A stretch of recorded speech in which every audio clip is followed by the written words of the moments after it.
Welcome to Student of the Game podcast, where we help you master the fundamentals, fall in love with practice, and win at the game of life. I'm your host, Brad Noll. Welcome to the classroom.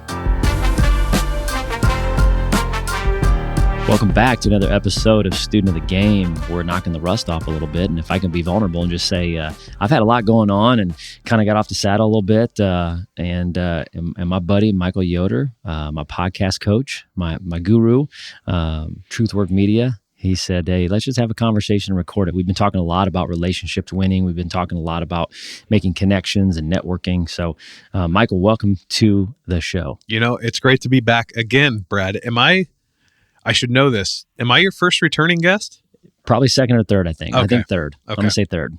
Well, I'm in elite company, if you will. It's unbelievable. I love it. Well, thanks for having me back, man. This is great. Thanks for being here. There's a conversation that you and I have had, quite a bit, and it's why networking doesn't work. My mentor told me there's really two types of networking. There's networking and there's net waiting. And a lot of times people go to these networking events and they don't get anything from it. And they're just sitting there waiting. And so I think let's start the conversation. Our phone call the other day, you said something about a networking event. I really want to hear that. So let's start the conversation off with an experience you've had or how you feel about going to these kind of sleazy, drop your business card off speed dating networking events. So I've stopped going to more and more of these. And I don't love that because I do find value in, and I think obviously what this show centers around is relationship. So I do find value in relationship, but the reason I stopped going is exactly what happened to me at the last one I went to. I walked in and I'm having a conversation with a friend who I haven't seen in a while, building up my relationship equity with them. And someone interrupts us with a flyer to another networking event. While we're at this networking event, they're pushing me a flyer to their own networking event. No value add. And just sat there for probably 10 to 15 minutes trying to convince us to go to their next networking event.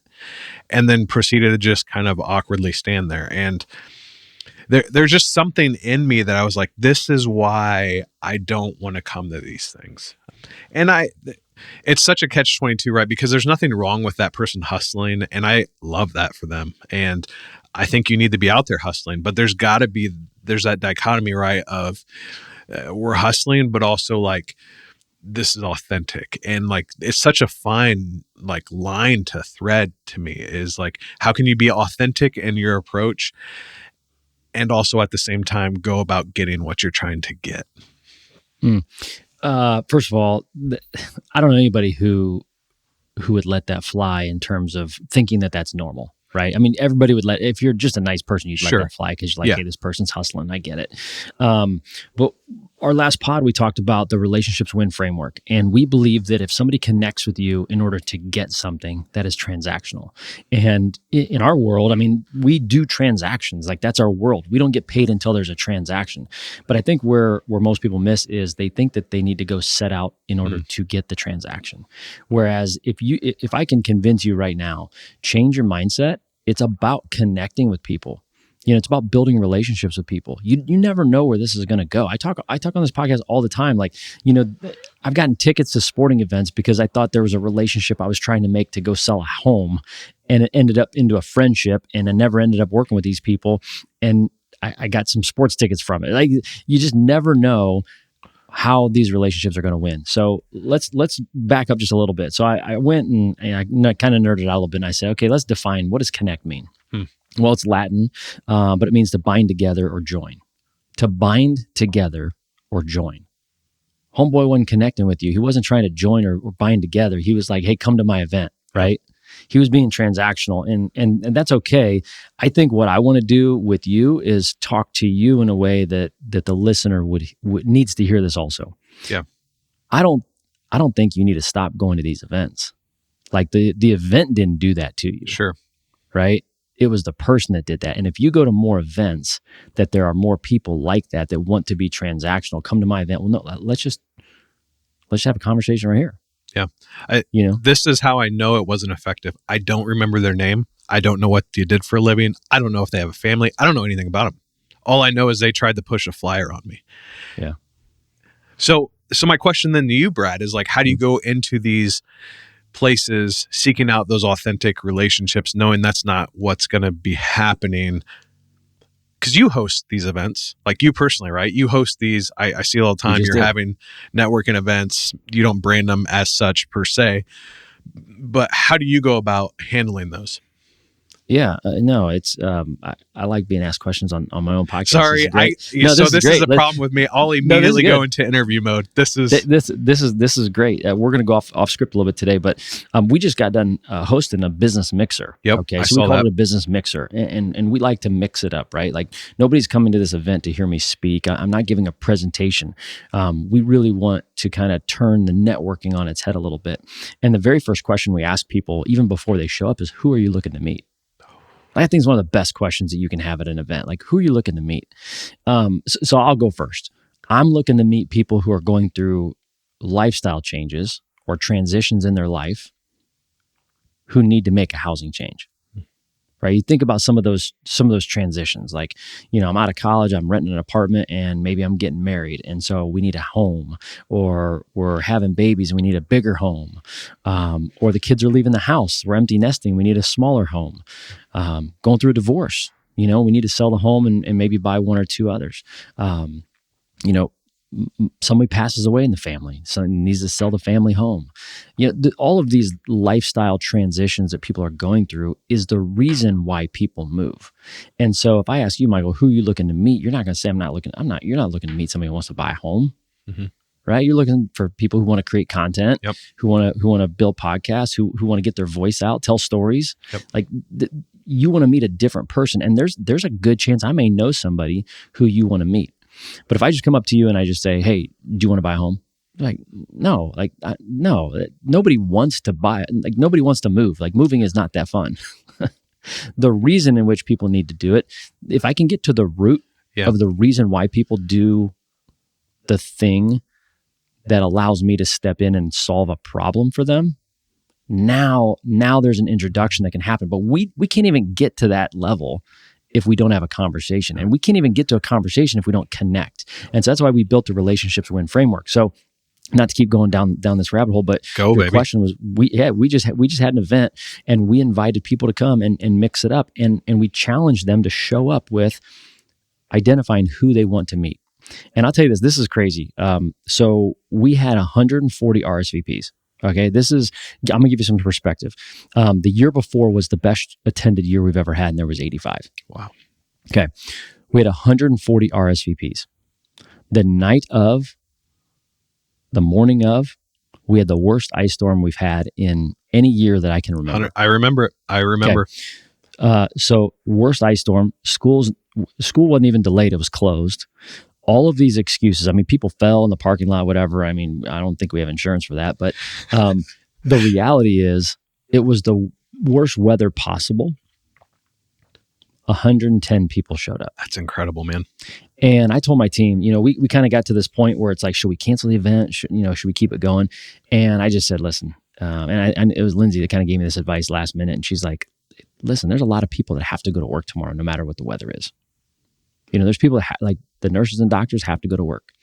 There are businesses, there are people that have to go to work no matter what the weather is. This is work for a lot of people. They want to connect. Mm-hmm.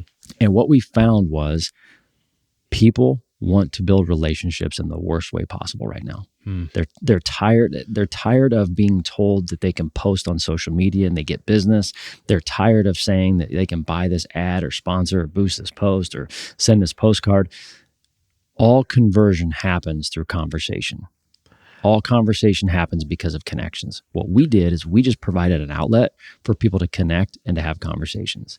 And then we taught them how to think about the sales process. So I was just having a conversation today. Someone came in person, and we were talking about building business and what that looks like. And he said his conversion rate, he travels all across the country. And when he sends messages, "Hey, I'm going to be in New York visiting my brother. Do you want to get together and get a cup of coffee?" It's off the charts. He said when he's able to sit down with people because they are craving that connectiveness and that personal relationship is just, it's through the roof. And it also circle around to, and this is kind of what relationship to some extent is how do we generally help people without expecting any help in return? And I think that will come. I think helping people in turn helps you, but you can't do it out of that, like, hey, give and take. It's more like give freely. And what's going to happen as a result is that's going to open up avenues for you to receive. At least I believe that. Well, I'll plug one of my favorite books is The Go-Giver. You know, at the end of the day, like when I learned that the biggest competition that I have is out-serving others, out-giving others, like that to me blew my mind. And now it's a competition daily. Like, how can I help other people win? I say that a lot of times on here. How do I help other people win?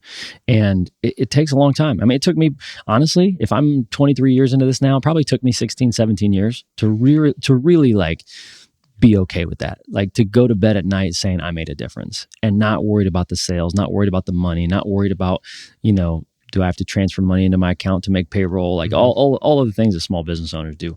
But why do you think, Michael, why do you think people struggle in building relationships without anything promised to them? You know, it's just so much easier to focus on, I need to go make a sale. I need to get another client today. Like what do you think drives people when they do make that switch? Man, it's a good question. I think fear, maybe, fear of, because at the end of the day, right, a lot of small business owners or big business owners, like you have dollar margins you got to hit and you have to put food on the table for your family. And so, I don't know, I think a lot of people just bypass that because they don't think people care or want to take the time. And it's like, hey, I've even seen this train, like skip the fluff and get right to it. Like, what's the sale pitch here? And I don't know. I think it's a combination of fear, people not being trained well, or just people, unfortunately, maybe don't care. Could be the reality there. So it's funny you said fear. I totally agree, and I think that fear shows itself when we're being transactional. Like what's it called? Sales breath. Like everybody can feel it when they're being sold to. Sales breath. When they're being sold to, you can feel it, and I believe sales is like, we're all in sales, right? Like if you have kids, you're selling your kids on why they need to eat their vegetables. If you could teach mine, Brad. No, we're in the same boat over here. But we, everybody has their own challenges. But when it comes to it, like sales in my mind is helping people make decisions. When you can help facilitate, when you can help provide information, and when you can help somebody through the decision fatigue that there is, whether you want to buy a car, whether you want to invest in something, whether you want to, that doesn't matter, right? If you want to buy a home, if you want to start a podcast, like at some point people have options and they need to be guided in that direction. And so I just think sales is a noble profession because it's helping people get what they want and providing clarity. I think at the end of the day, and I think you would agree with this, you're selling yourself as much as you're selling your product.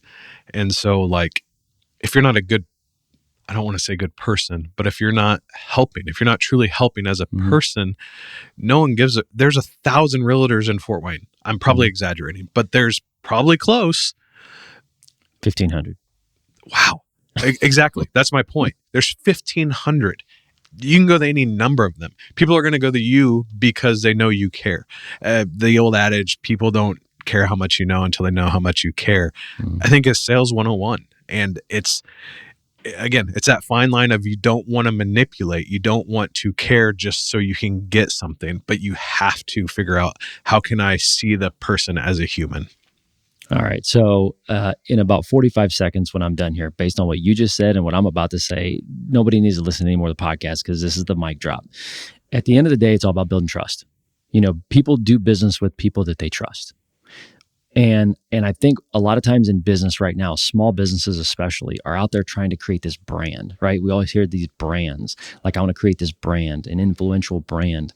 And I just happen to believe that your brand is not what you want your brand to be. Your brand is not what you meet with a marketing team and come up with this great tagline or saying. That's branding. That's an action.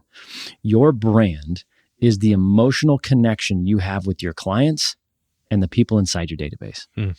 What people think of you is your brand. And the only way you can develop your brand and then expound on that is through connecting and building more relationships. Think about that. Your brand is the emotional connection you have with the people that you work with. And so you would go a step further to say, I am doing myself a disservice by not going to these in-person networking events because I cannot emotionally connect with other people as a result of that. I will say, so you have clients and customers you work with today. You have past clients and customers that no longer use your service for whatever reason. Maybe they don't have a podcast anymore. Sure. Maybe they've grown past it and they've built their own team, right? Before you go to these networking events, this is my advice.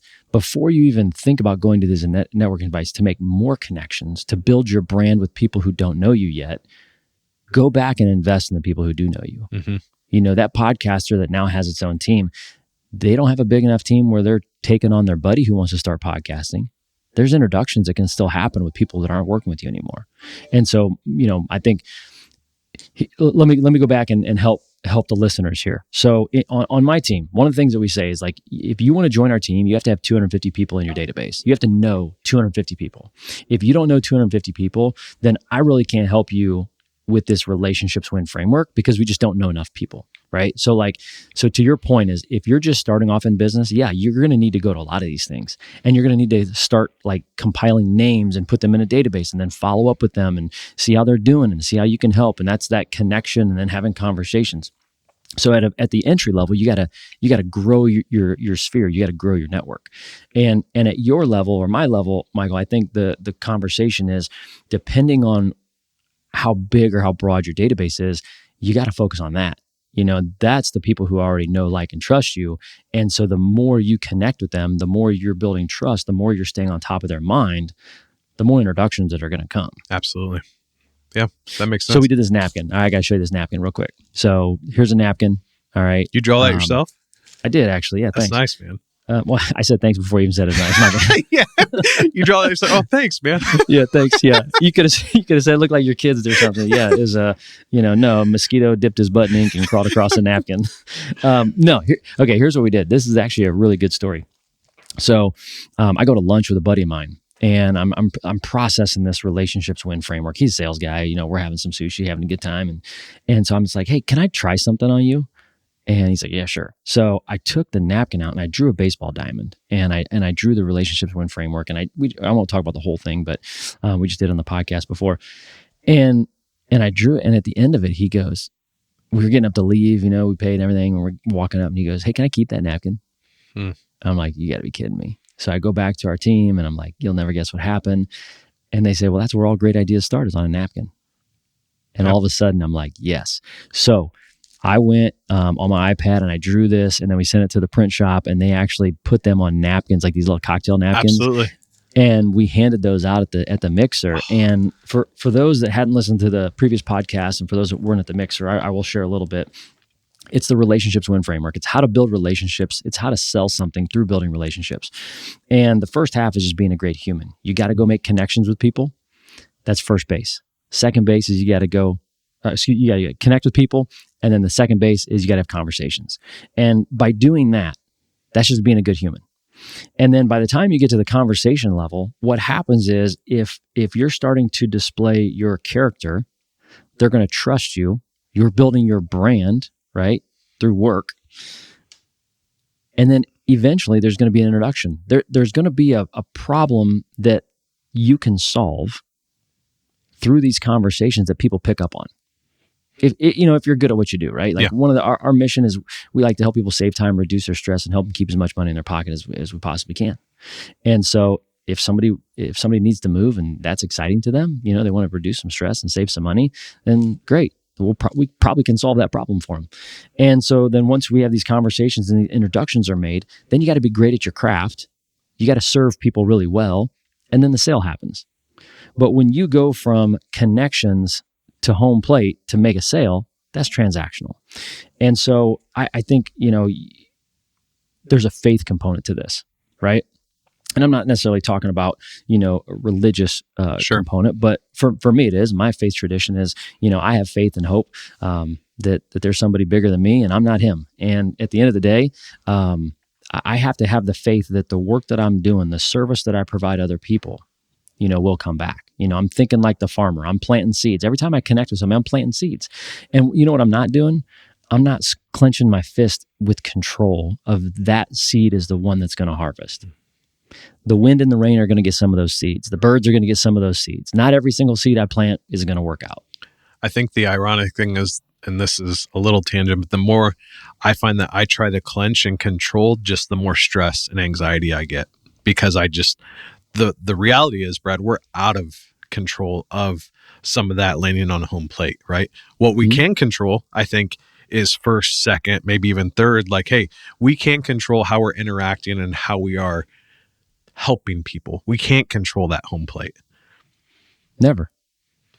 Just like a farmer. I can't control if there's a tornado that goes through my field. I can't control the weather. What can you control? Well, it goes back to like why we did this podcast in the first place.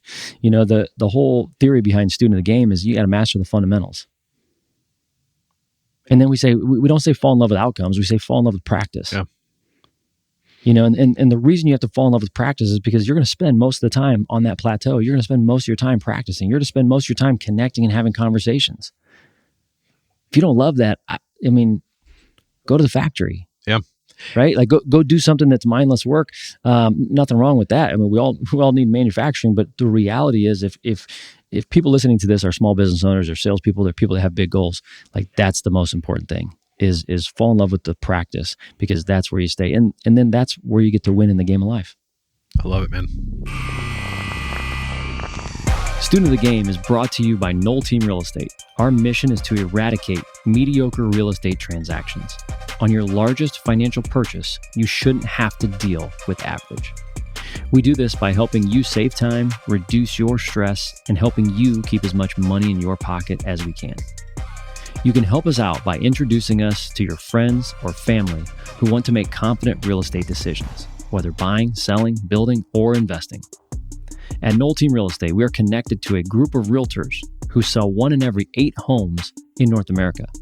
If you know someone moving out of your area, there's a great chance we can connect them to somebody we know, like, and trust. Remember, relationships win. Now back to the show. Did we solve the world's problems today, Brad? We might have. I actually had some bullet points, but I think we solved the world's problems. So I came up with like 7 points of like why connecting is important. Let's hear them. Lead with value, not sales. You got to give before you ask. So it's a giver's mindset. So I believe the givers are the ones that win in life, not the takers. My buddy in college said life gives to the givers and takes from the takers. I always just remembered that. I thought that was clever. When you're connecting with people, listen more than you talk. Yeah, I think that's it should be fundamental. Stephen Covey says, I'm going to read this quote. Stephen Covey said, most people do not listen with the intent to understand. Yeah. They listen with the intent to reply. It's so good. And it's hard not to. And you can it's ironic on a podcast, right? But you can even see that in your personal conversations, right? And that's a hard one, man. That is hard, but it's very good. Yeah. I'll never forget this when somebody told me one time they went to a party and they're like, they were talking about somebody, right? And this person kind of steps up and says, oh, that's enough about me. Let's talk about you. What do you think about me? That's amazing. Let that one sink in. The easiest way I've found to do this, and the easiest thing in the world, is you just ask people questions. And typically people in general like to talk about themselves for the most part. And it's the easiest party trick in the world. Just ask good questions and listen to their response. Ask another question. You just hit the nail on the head. I actually think people ask you questions because they want to keep talking. Yeah. Today, before we jumped on this podcast, I had somebody, they text me a question. And then I I ask them another question, and they like the long paragraph message. It's like people just want to share. They want to connect. They want to connect, and that's great. So I believe number 3, create community and shared experiences. I think by building these connections and having conversations, it creates community, and then you can share experiences together. We're not even talking about transactions here. We're not even talking about sales. We're talking about at the basic level. Number 4, be consistent with follow-ups. When you go to these networking events, when you go to events, if you get somebody's business card, write them a note.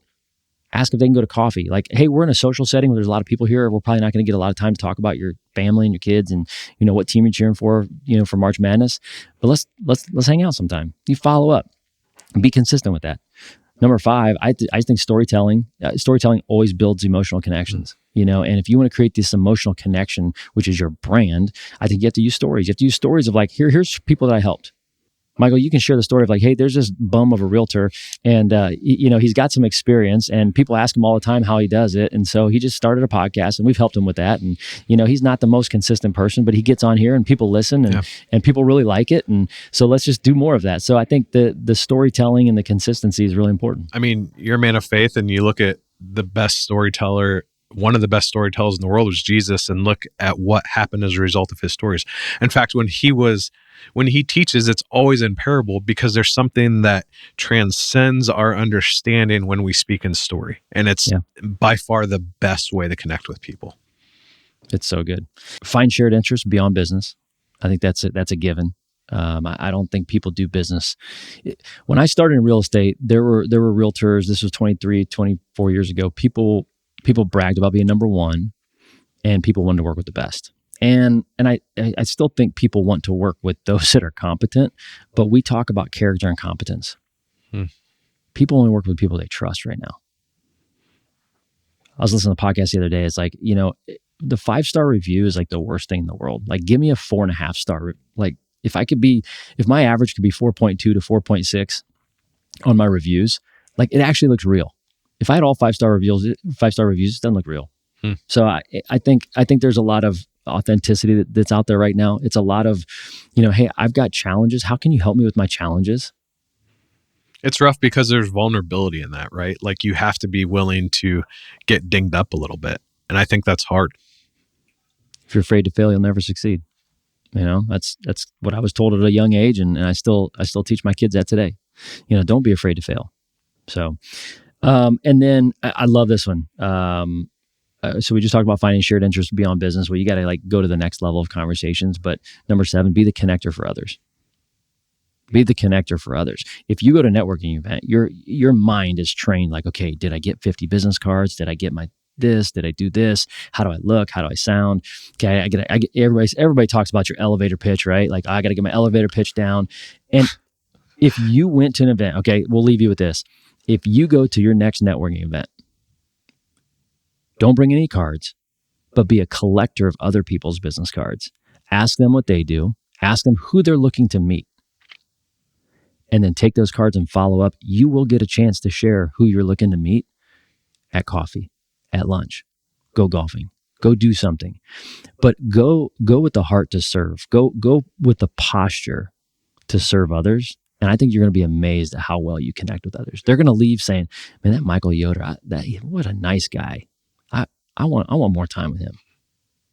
Well, I'm not just buttering your biscuit, Brad, but I do think you're one of the best connectors of other people that I've come across in business. And I appreciate that a ton about you. And it is one of those things, like, I will continue to, refer people to you because of that. And I know you care for people well, and that you practice what you preach in this area. And I see the benefits like firsthand. And so like, I've wanted to become that person too. Like, I want to be known as a connector, like that is giving my resources of people away to other people. I think it's invaluable. Well, you've helped me a lot. I appreciate it. One of my goals with this podcast is to become a great communicator, and it's something that you coach me on. You help me with. It's a constant struggle, right? I mean, I've got a day job. I'm managing a real estate practice, an interior design business, a podcast. Oh, and by the way, I got some kids that need a ride every once in a while. But at the end of the day, I don't want to throw you off. You're a very good speaker and very well thought. You're a thought leader, in my opinion. But let's turn it to you for a second. Who are you looking to meet? So if the listeners out there right now, who's somebody that Michael Yoder and TruthWork Media, who are you looking to meet?